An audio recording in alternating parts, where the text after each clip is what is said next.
so much. Thank you for having us. We're so excited to be here. Speaking to a group like this is like literally my favorite thing to do on the planet, so I'm a little excited. And I'm going to start today. Oop, that was back. That's too far ahead. Wait, I'm giving it away. Where do I point this? There we go. I'm going to start today with a picture of me as an adorable child. That's me in the green right there out in front. I was 4 years younger than my next sibling, and they were all clustered up here, 4, 5, 6 years older than me.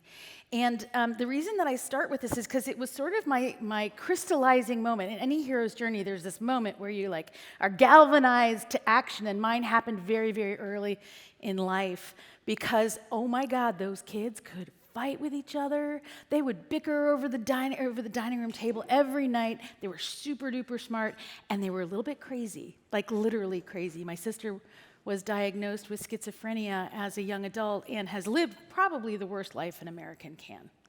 And so that's a downer note. My brother had narcissistic personality disorder, and I started to say these things out loud about a year ago because I think we need to normalize just the fact that we all come from complicated situations. So that's my complicated situation, and yet I've been able to have a great life. So it's possible to say I have decided that traumatized by bickering was the galvanizing moment that led me to want to solve for leadership challenges, right? All right, that's all the downer. Everything from here is exciting. So for about 20 years, I was an entrepreneur. I started 6 companies. I'm still not a billionaire, so that means that some of them didn't quite work. That's okay. I kept starting new things anyway. And one of the things that I started was this company, Luxr, stood for the Lean User Experience Residency. It was back in 2010, so a little while ago now, and we were just trying to figure out how to do entrepreneurship reliably well. And this theme of wanting to do a thing reliably well is kind of part of my background. It's part of my kind of mission in life. And it started even before that, when I was trying to figure out, how do we do this web design stuff reliably well? Back in 2000, I started a company called Adaptive Path, and that was its mission. So Luxr's mission was how can we create startup products in a way where regular people can do it reliably well every day on purpose forever? Okay. Jason was my co-founder in that company. Jason is a product person. He continues to work in software product. And together, over a period of about 15, 20 years, we have been exploring, how do you do leadership reliably well so that we can practice it easily on purpose forever without drama. And that's what led us to write this book. So Luxr was essentially a startup accelerator. We had 50 companies come to our studio 1 day a week for 10 weeks. 50 companies, you get to watch the patterns of what's working and what's not working. We drew some conclusions from that, and we ported those conclusions over to Pivotal. So we landed the company Luxr at Pivotal Software. Pivotal Software is no longer around. It's now called VMware. Pivotal Labs has been very influential in the lives of many of the people in this room. So at Pivotal, we got there at a time when there were about 4 or 5 offices all in North America. And in 2 years, I was there for 2 years. In 2 years, it grew to 22 offices around the world on many continents. So what we had from Luxr to Pivotal was this idea of having a test bench where we could run lots of experiments. We developed a hypothesis about what worked. We took it to Pivotal, and we were able to see how it worked at scale. And so the methods that we brought to Pivotal became really an essential part of how Pivotal practices a lot of things, including software product management. Then Jason and I parted ways, and I went to Bionic. So Bionic is an innovation company, but they don't work in software. They work in physical things, in other contexts, in process innovation. And so what I wanted to know was, how do these methods and techniques work when you're dealing with a bottle of shampoo? I've been working with Procter & Gamble for 8 years. Or with a plane, and we'll talk about a space plane project in just a moment. So we've now said, how does this work reliably well? How does it scale? And how does it work across a wide range of contexts? So from that, we were able to draw some conclusions. Oh, yes. Well, and this is how it goes, right? In the middle of all of that, there are tons and tons of externalities that create disruptions on us, at us, so we have to be responsive to an increasingly dynamic world. And now we have things like the Ukraine and Middle East, which of course affect so many people that either ourselves or who we are close to. And so we have these methods that we've identified, and they're having to be applied now in this hyperdynamic set of circumstances. And the dynamics seem to be increasing in frequency and severity. So from there, we wrote this book, Farther, Faster, and Far Less Trauma. You all got a copy of it. It has been a wonderful ride to do book tour. Every time I say book tour is over, I get invited to do things like this. For one hot second, just 1 millimeter, I lived my dream, and I got to appear right underneath one of my favorite books, Blue Ocean Strategy, and right next to Clayton Christensen. That's it. I have now reached the pinnacle of my career. I'm dead. Literally, it was like one day. So, like any good, person this year, I'm experimenting with ChatGPT and other AI situations. And of course, in preparation for doing all of these talks about leadership, I asked ChatGPT, what do you think leadership is? Who are the best leaders? And literally, this is what it gave me. Like, I didn't say business leaders, I didn't say billionaire leaders, I said leaders, and this is what it gave me. And then I said, okay, well, if that's what you think great leadership is, then how do you define great leadership? And it said good things like, guiding others, et cetera, but it really also said taking charge, making a decision, right? Having a clear vision. It was very, it's very much, the way that those, 5 billionaires might think, or at least how we think. Who knows how billionaires think these days? My goodness. So what I want to remember is that ChatGPT is the zeitgeist of what has been written and published in the public domain on the internet, right? So it is the zeitgeist of our history. But we know that with the hyperdynamic situations, we need something different because, frankly, that kind of leadership led to these messes. So what is the new kind of leadership that's going to take us into a prosperous future that is worth living together? All right. So there's the question. That is the question. That is the question of our time. How do you do leadership? I think today is all about doing. And I'm thrilled to be able to tell you 4 things that we think you can do. And to start that off, I've started to think about what are the verbs of leadership, and I think the verbs you've been hearing about this week are the ones that will help to guide us out of this mess. Facilitate, collaborate, frame the question, my goodness, frame the question, rather than I know everything I need to know. That's closed mindset. So, the model that we present in the book is the 4 leadership motions, and I'm just going to skim the surface of a couple of useful ideas that you can take away. You don't even have to open the book if you don't want to. This will give you something to take away from the book, right? The first principle, first doing, is orient honestly. We're taught so many ways to set goals. OKRs, OGSMs, SMART goals. We're almost taught from management birth how to set goals. But nobody tells us how to get clear on where are we right now. And if I'm trying to get my team to Albuquerque and I'm in Denver and I send them driving directions because for some reason Google Maps is broken, right? My driving directions will not help if I'm in Denver and half of my team is in Miami. In order to know how to achieve our goals, we have to know what our starting place is. So step 1, orient honestly. Where am I now? What makes this moment complicated? Are we all in the same place? And what are the uncomfortable truths that I'm not allowing myself to see? Where are we now? What makes this moment complicated? Are we all in the same place? What uncomfortable truth am I not seeing? If you take nothing else away from the book or my talk, this one thing can increase the velocity of your objectives.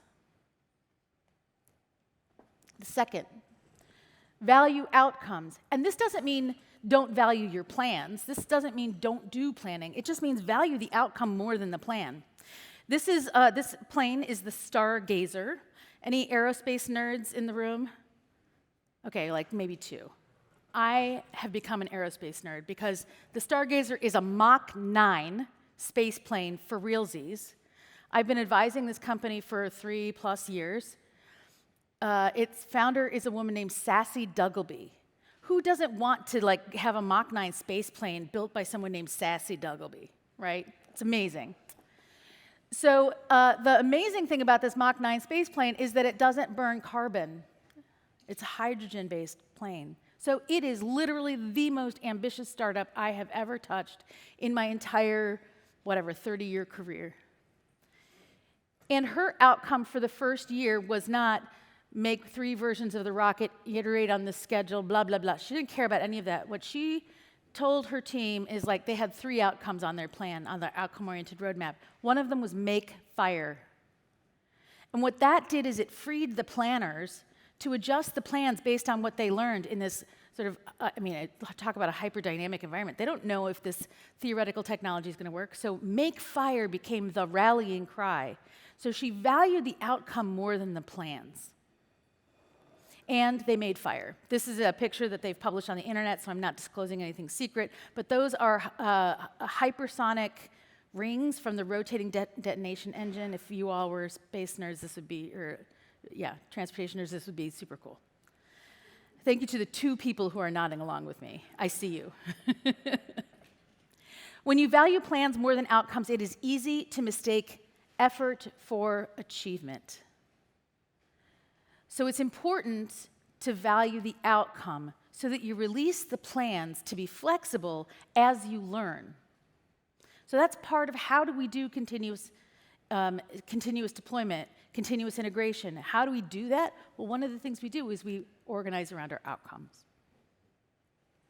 Third one, leverage the brains. We've heard a lot about collaboration this week. Collaboration is really important, but how do you do that? How do you productively get people in a room to do a thing together? And it turns out there's a pattern that you have been living with your whole life and you didn't even know it.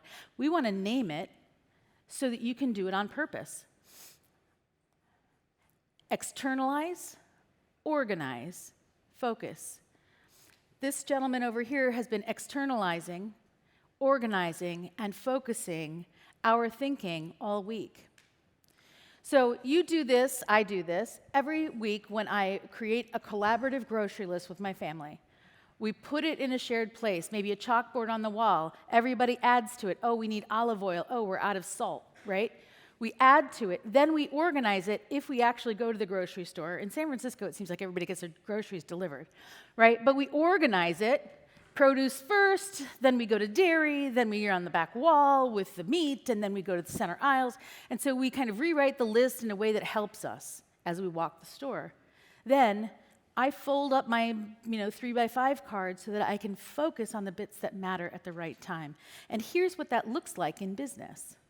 Now, maybe you're doing this kind of work using a Miro board or FigJam or some other online tool in a remote environment, but the idea is the same. Each person dumps, I call it a dump and sort. Each person dumps out their ideas, their thoughts about whatever that prompted question is. We organize it together using some meaningful framework, and then we focus on the bits that matter. That allows us to make decisions in small increments and to break down massive problems into small problems. Which leads us to the 4th leadership motion, and that's about decision-making. And I believe, that decision-making is really where the drama comes in. Decision-making is a ubiquitous skill that most organizations do not excel at. So one of the ways that decision-making is dramatic and dumb and wasteful is very, very, very slow decisions. From the time that we know that a decision is needed to the time that a decision is made is excruciatingly long. It drives me bananas. And it sounds like this, oh, we've been talking about this forever. Or do we all agree that this is the right choice? And the idea is that best and right are too high of a standard. How do you even know if a decision is best or right?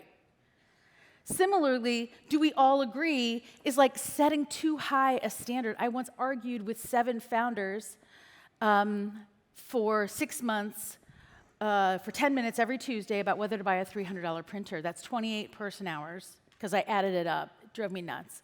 Over whether to buy a stupid $300 printer. Like, I don't want that life. So the other way that decisions go awry is that they're made too quickly and are therefore fragile. All right. When a decision is fragile, have you ever had the meeting where you're all on a Zoom call and you can just see on the face that so-and-so is making a call, but nobody really agrees with it? They're all going to go back to their desk and do whatever the F they want. That's what this looks like. That fosters chaos and it erodes trust. And even the most dire consequence is that it creates friction between us. So it damages our relationships. And in an all-remote world, relationship is everything. So what it sounds like is they're just going to change their minds, right? No one's going to actually do that. So the alternative, that is actually this sort of middle ground, is to make decisions in a fast and strong way by asking a couple of questions. Can we all live with it? You might disagree, but can you commit to it anyway? Disagree and commit is a really important skill. And does it move us toward the outcome? These are middle ground. So how you prompt the decision is a tiny change that you can make right now, today, tomorrow, to make progress faster with less drama. Can we all live with it? Does it move us toward the outcome? Those are the 4 leadership motions. Obviously, we wrote a whole book about it, so that's just scraping off the surface. I want to close with this quote. This is our favorite quote from the book. It appears on page 11. So we no longer believe in work-life balance. It's all just life. And we need to know that it is a life that we want to live, filled with security, confidence, love, and meaning. And that's what I wish for all of you: security, confidence, love, and meaning. And so thank you very much. And if Jason and Brian would join us on stage, let's have a conversation.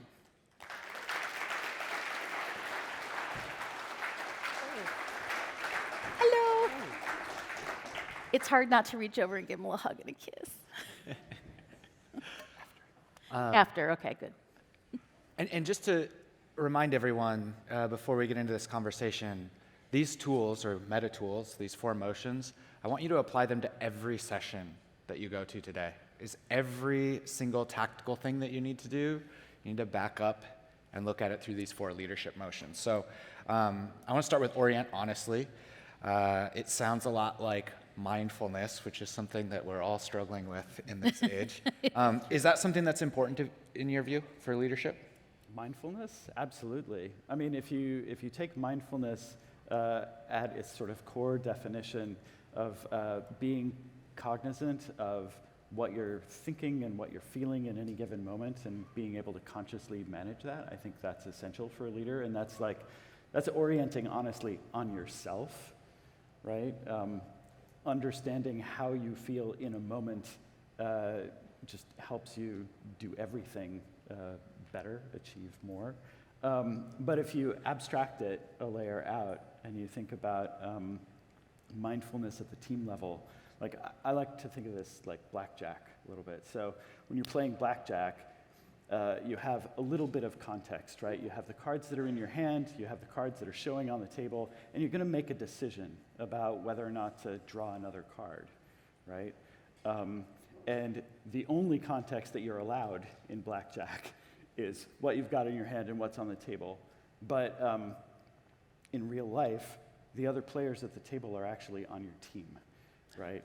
And that means that it's not only a good idea to look at their cards, it's like foolish not to, right? So if you can look at everybody else's cards, this is also leveraging the brains, right? So like you've got all these other people around you who have more information that will help you understand what the full table looks like, and you're all playing to win as a team, right? And I think that kind of maps to this mindfulness idea. It's like understanding the context that you're in and making decisions based on the reality.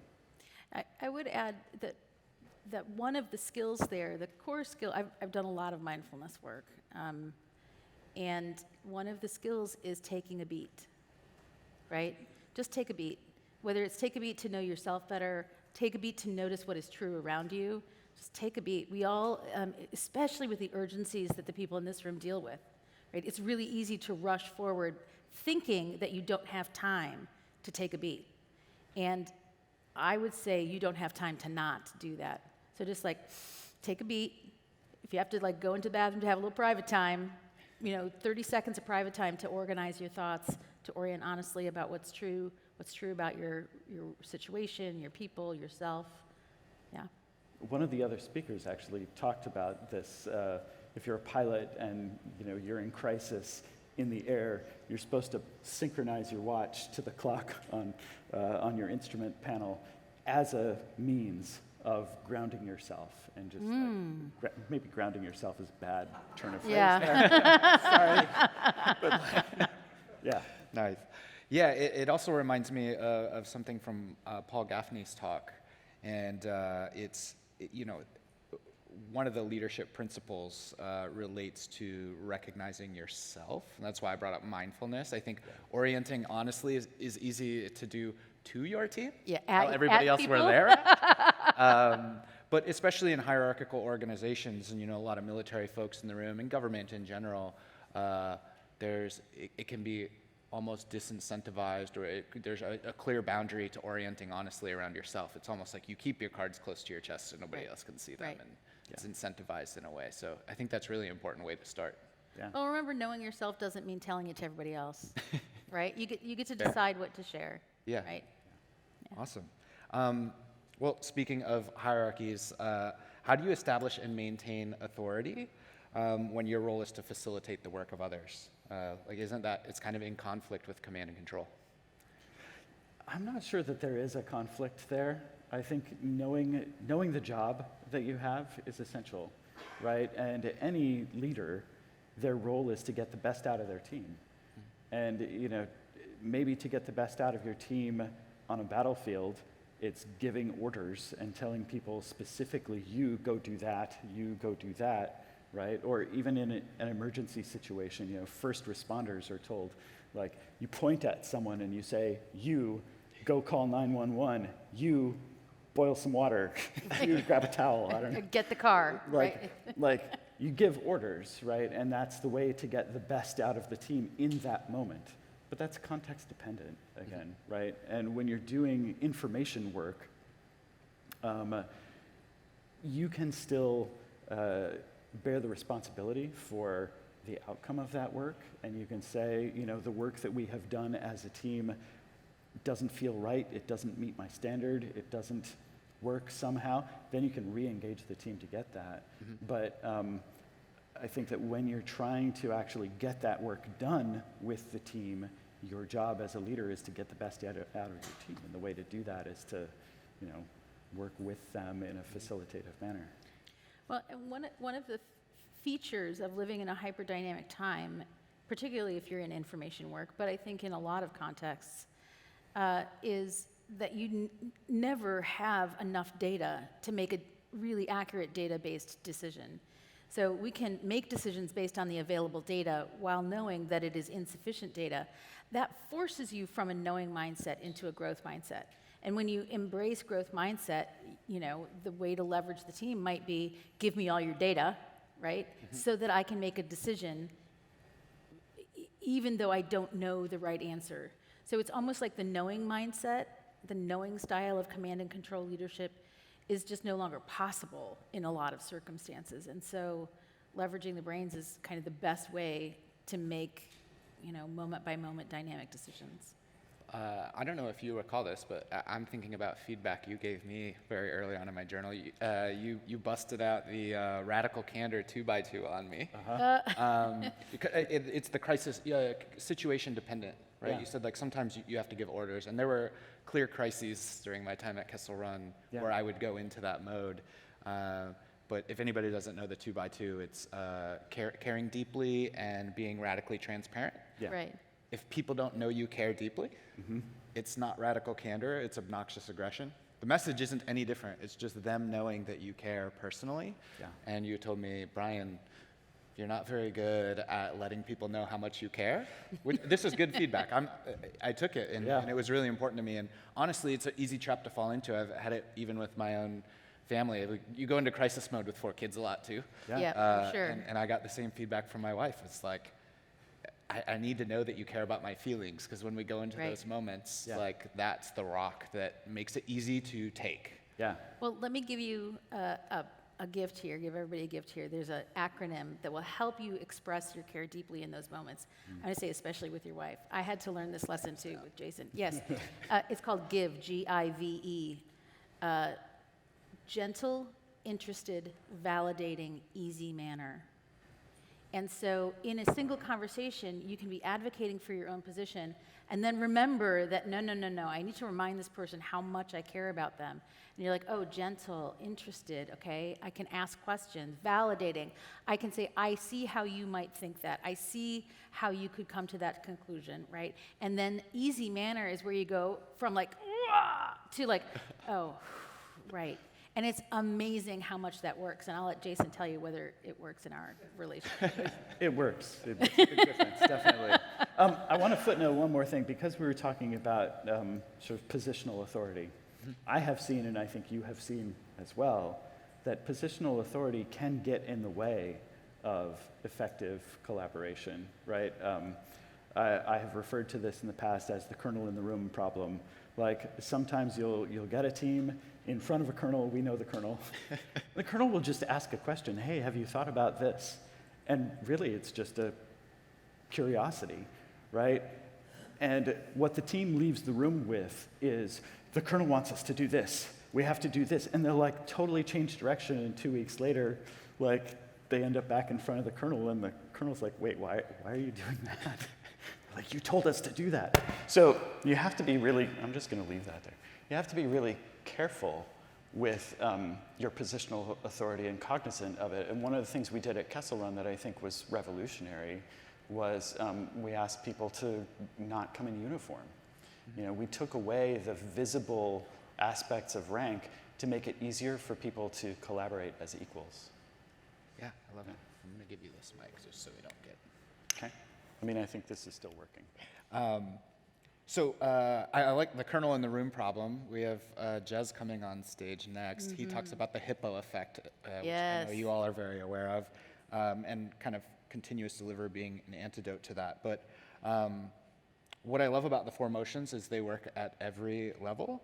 And when it comes to continuous delivery, it seems like a key to orienting honestly. I always tell my team that prod is the arbiter of truth. Yeah. Nobody's opinions, nobody's resumes, just prod. So do you have other examples of how these 4 leadership motions are kind of fractal like that? Yeah, I mean, I think this is still working, right? Is it? Okay. Okay. Good. I'm just going to stick with that. I think about, so the lowest level that I think about, I come from a product management background, and so a big part of my job has been writing user stories to give to engineers so that they can know what to build, right? And a user story at its basic level, this is just a description of like a feature that you want built or something like that.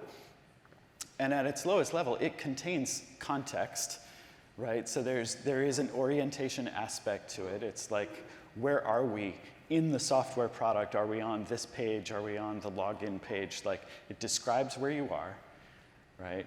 It describes the outcome that you want to achieve. And then we take that to a team of engineers, and we do an iteration planning meeting, and we talk through that user story. So we leverage the brains of the team to understand what will it really mean from an engineering perspective to deliver this. Is there an easier thing that we could do to achieve the outcome, stuff like that. So we're leveraging the brains there. And we always make those user stories as small as we can so that it's easy to commit to doing them, right? It's easy to complete them. And that's the durable decisions part of it. So we've hit all 4 of the leadership motions just at the user story level. But we also like use that same pattern kind of at every level of the work that we do, right? All the way from the smallest increment of software delivery to planning the vision for the company, right? I love that. I love that. All right. this is a personal one too, because more feedback that I got from you kind of related to this, but the federal environment is notoriously siloed, right? Do you have any advice for getting really diverse stakeholders that span large levels of the organization to play nicely together? So I go to my dear friend, this woman named Hannah Jones. She was the chief sustainability officer at Nike. And if I understand her career correctly, she was brought in at a time when Nike was having a problem with the labor practices of the people who were making the shoes in China. So this was enslaved people making shoes. Nike got in trouble. Hannah came in, right? That's the context, right?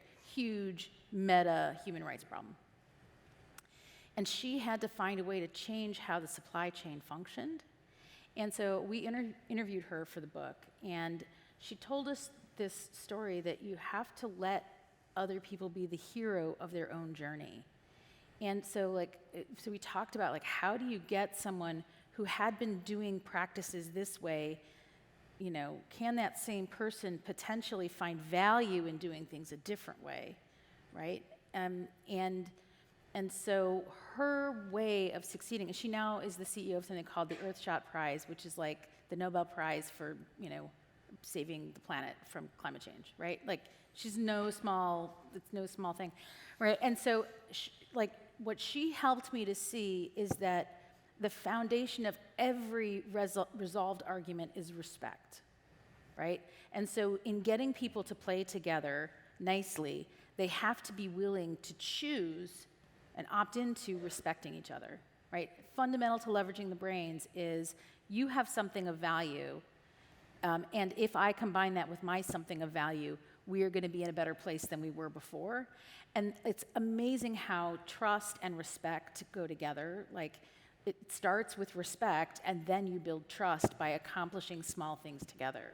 So that, in order to get this person, and this person, and this person to play nicely together, we have to set up situations where respect and trust are inevitable, which is why we focus so much on facilitation, because we create structures where equal participation, equal weight, all of that kind of just comes accidentally because you're all writing one thought on a Post-it note. I can't posture and pitch and disrespect you by writing a sentence on a Post-it note, right? So we use facilitation and other techniques as a way to kind of set the stage for respect, which then in turn sets the stage for trust, which then allows us to build relationship. I love that. Well, that's a great note to end on. I really appreciate both of you. Awesome. Love your book. Thank you so much. There'll be book signing later in the hallway. Yep. Awesome. Thanks all. Thank you.